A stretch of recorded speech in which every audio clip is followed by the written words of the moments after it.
Chemical formula, और ये बड़ा इंपॉर्टेंट है बिकॉज आपसे मेरे को इससे क्वेश्चन एग्जाम में आते हैं। Clear, very very important. तो आपसे मेरे को इसमें दोस्तों आपको अगर 2 पॉइंट पता है, वो पता है तो आपका काम हो जाएगा। सबसे पहला तो क्या आपको पता होना चाहिए, आपसे मैं करूं आयनों के प्रकार। क्लियर, बोलो आपसे मेरे को एक होता है मोनो, आपसे मेरे को वैलेंट आयंस। क्लियर, बोलो आपसे मेरे को एक होता है बाईवैलेंट, आपसे मैं करूं आयंस। क्लियर, एक होता है ट्राईवैलेंट, आपसे मेरे को आयन। ठीक है, ट्राईवैलेंट आयंस। ठीक है, मतलब आपसे मेरे को एक संयोजी। ठीक है, ऐसे आयंस जिन पे क्या होता है, एक चार्ज होता है, एक संयोजी। क्लियर, बोलो मैंने कहा द्विसंयोजी। क्लियर, और यहां पर क्या बता रहा हूं मैं, बोलो त्रिसंयोजी। बात समझ में आई? ओके, जैसे मैंने कहा यहां पर मैं लिखता हूं, बोलो Na+ लिखूं,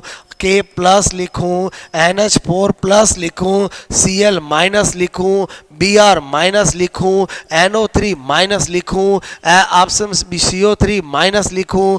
clear, all are monovalent ion, चाहे प्लस आपसे मैं करूं हो या माइनस हो। अगर बाईवेलेंट की बात करूं, कैल्शियम+2 लिखूं जिस पे 2 चार्ज हो, Mg+2 लिखूं, SO4- लिखूं, CO3- लिखूं। क्लियर, बात समझ रहे हो मेरी?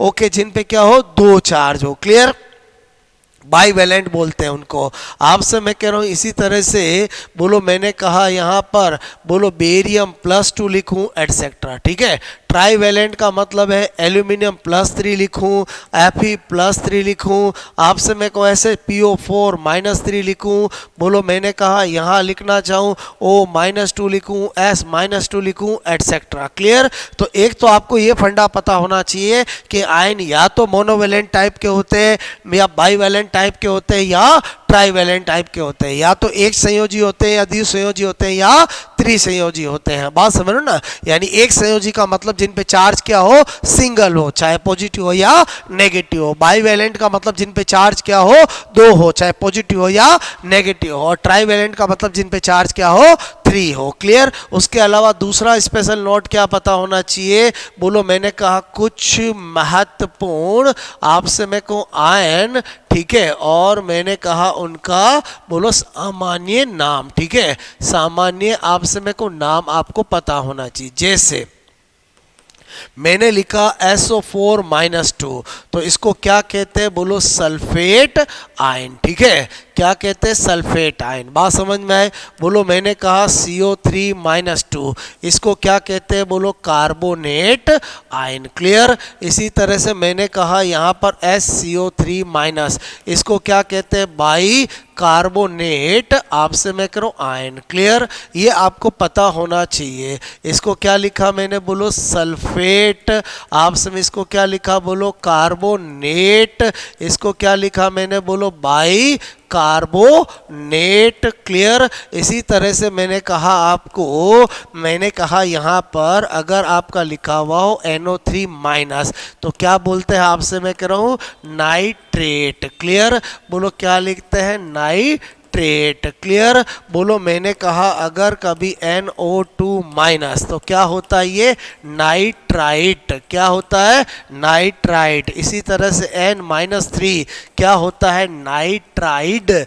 क्लियर, ध्यान रखना ये नाइट्राइट है, ये बोलो ट्राइट है, ये नाइट्रेट है। Clear, okay. इसी तरह से मैंने कहा O-2 को क्या लिखते हैं, बोलो ऑक्साइड। क्लियर, इसी तरह से मैंने कहा S-2 को क्या लिखते हैं, सल्फाइड। क्लियर, इसी तरह से आपसे मैं करूं, और मैं आपको बताऊं कि जो आपको पता होगा तो आपको कोई दिक्कत नहीं आएगी। क्लियर, तो आपसे मैं कह रहा हूं यहां पर मैंने लिखा नंबर माइनस, यहां पर इसको लिखते हैं हैलाइड। क्या लिखते हैं, हैलाइड। अगर मैं Cl- लिखूं तो क्या लिखते हैं, क्लोराइड। क्लियर, बोलो इसी तरह से मैंने कहा Br- को क्या लिखते हैं, बोलो ब्रोमाइड। क्या लिखते हैं, बोलो ब्रोमाइड। क्लियर, इसी तरह से मैंने कहा बोलो H- को क्या लिखते हैं, हाइड्राइड। क्या लिखते हैं, हाइड्राइड। क्लियर, आपसे मैं करूँ ये वो आयन लिख रहा हूँ,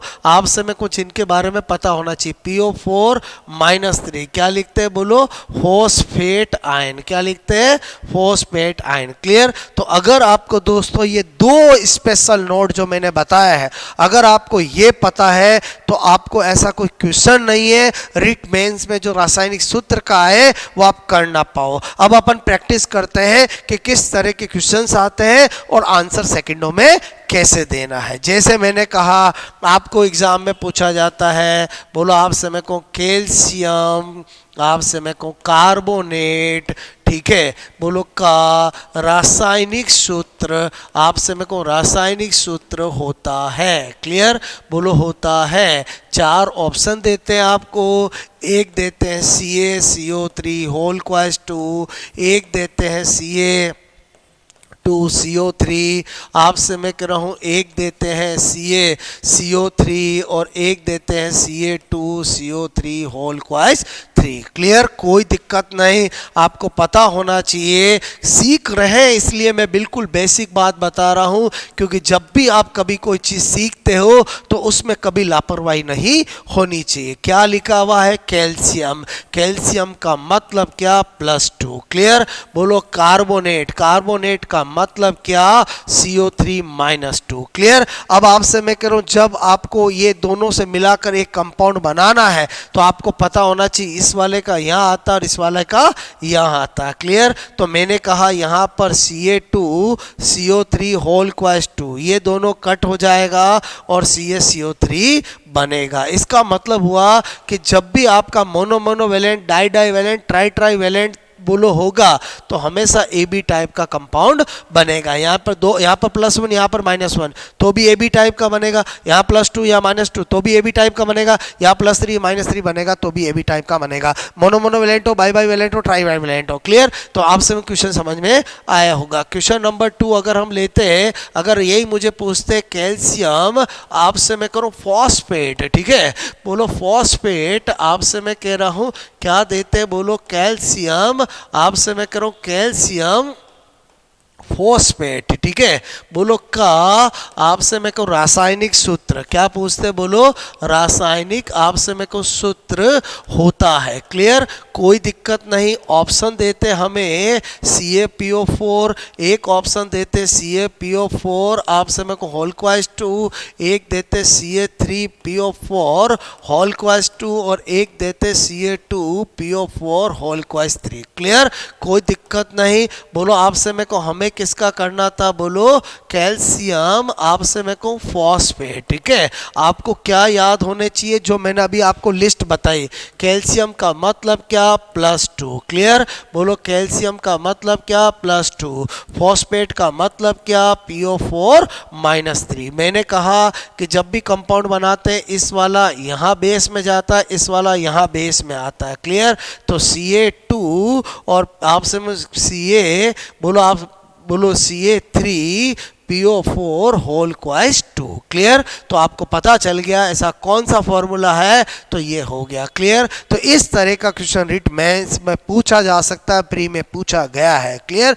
अब अगर हम थोड़ा एक स्टेप एडवांस आगे सोचें कि ये तो सबको आता ही है और इससे क्या क्वेश्चन पूछे जा सकते हैं, तो very important variety question number 3 आपको बोलते हैं कि बोलो आपसे मैं कह रहा हूँ M तत्व, आपसे मैं कह रहा हूं का, बोलो हैलाइड यौगिक, ठीक है, एक M तत्व का हैलाइड, आपसे मैं को यौगिक, ठीक है, यौगिक आपसे मैं को MX2 है, ठीक है, क्या है? बोलो MX2 है। तो आपसे मैं को M तत्व का बोलो मैंने कहा सल्फेट यौगिक, ठीक है, सल्फेट यौगिक आपसे मैं कहूँ होगा। क्लियर? और ऑप्शन देते हैं आपको एक MSO4, एक देते हैं M2SO4, क्लियर, एक देते हैं MSO4 होल क्वाइस 2 और एक देते हैं M2SO4 होल क्वाइस 3। क्लियर? दोस्तों बहुत आसान होते हैं। सबसे पहले MX2 आपको दिया है। क्लियर? आपको बोला M तत्व का हैलाइड यौगिक, तो हमें पता है कि बोलो आपसे मैं कह रहा हूँ हैलाइड जो होते हैं उन पे तो -1 चार्ज आता है, इसका मतलब हुआ इस पे +2 चार्ज होगा तभी ऐसा यौगिक बना होगा। क्लियर। तो पहले वाले यौगिक से हमें M+2 का चार्ज पता लगा लिया, फिर हमें सल्फेट यौगिक बनाना है, सल्फेट का क्या होता है -2, तो बस फिर तो कोई दिक्कत ही नहीं है, बोलो MsO4 ही आंसर हो जाएगा। इसका मतलब आपको इसमें क्या होगा, एक तत्व दिया जाएगा, उसके किसी कंपाउंड का फॉर्मूला दिया जाएगा, उसी तत्व का किसी और बोलो यौगिक के साथ आपको फॉर्मूला पूछा जाएगा। तो जो पहला यौगिक दे उसमें M तत्व का चार्ज पता लगा लेना है और फिर जो दूसरे के साथ पूछे उसका फॉर्मूला बना के टिक कर देना। ये बहुत अच्छी वैरायटी है, इसका क्वेश्चन अक्सर एग्जामों में पूछ लिया जाता है। तो आपसे मैं कह रहा हूं यहां पर बोलो मैं एक क्वेश्चन और करा देता हूं। मैंने कहा एक M तत्व, ठीक है, तत्व के कार्बोनेट, आपसे मैं कहूं कार्बोनेट का सूत्र, ठीक है, सूत्र मैंने कहा MCO3 है। तो इस तत्व बोलो आपसे मैं कह रहा हूं कि बाइकार्बोनेट, आपसे मैं कहूं बाइकार्बोनेट बोलो का सूत्र, बोलो आपसे मैं को सूत्र बोलो होगा, ठीक है, बोलो बाइकार्बोनेट, इस तत्व के बाइकार्बोनेट यौगिक, ठीक है, का सूत्र होगा। पहला ऑप्शन है MHCO3, क्लियर। दूसरा ऑप्शन है M आपसे मैं करूं 2, बोलो आपसे मैं करूं HCO3। तीसरा है M आपसे मैं को HCO3 होल क्वाइस्ट, और चौथा ऑप्शन है बोलो आपसे मैं को M3HCO3 होल क्वाइस्ट 2। क्लियर, कोई दिक्कत नहीं। बोलो आपसे मैं करूं हमें क्या दिया हुआ है, बोलो आपसे मैं कह रहा हूं, बोलो आपसे मैं को MCO3। क्लियर। अब मुझे पता है कि इस पे तो चार्ज -2 होता है, तो इस पे चार्ज +2 हुआ होगा तभी ऐसा बना होगा। बस हमें क्या पता चल गया, M पर चार्ज क्या है +2। कौन सा बनाना है, बाइकार्बोनेट। आपको मैंने लिस्ट बनाई थी, बाइकार्बोनेट पे चार्ज क्या होता है -1। फिर इससे जो यौगिक बनेगा, ये वाला यहाँ आएगा, ये वाला यहाँ जाएगा, तो आपसे मैं कह रहा हूँ यही बनेगा। और इसमें आपको कौन सा मिल गया, C मिल गया और टिक कर दिया। तो इस तरह से मैंने आपको दोस्तों हमारा एक छोटा सा टॉपिक जिसका नाम है परमाणु अणुओं और रासायनिक सूत्र मैंने आपको समझा दिया है। स्पेशली जो रासायनिक सूत्र है उससे क्वेश्चन आने का चांस रहता है। क्लियर। आई होप आपको समझ में आया होगा। आपसे मैं जो मैं पैटर्न बताता हूं अगर वो समझ में आ जाता है, जो मैं थ्योरी बताता हूं कि इतनी याद रखना है और उनको अप्लाइड करना आना चाहिए। Okay, thanks a lot. कैसा आपको ये समझ में आया जरूर मुझे कमेंट्स द्वारा बताएं। इसी तरह से पढ़ते रहें और आपसे मैं को निरंतर आपको अपनी प्रोग्रेस करते रहें। Okay, thanks a lot.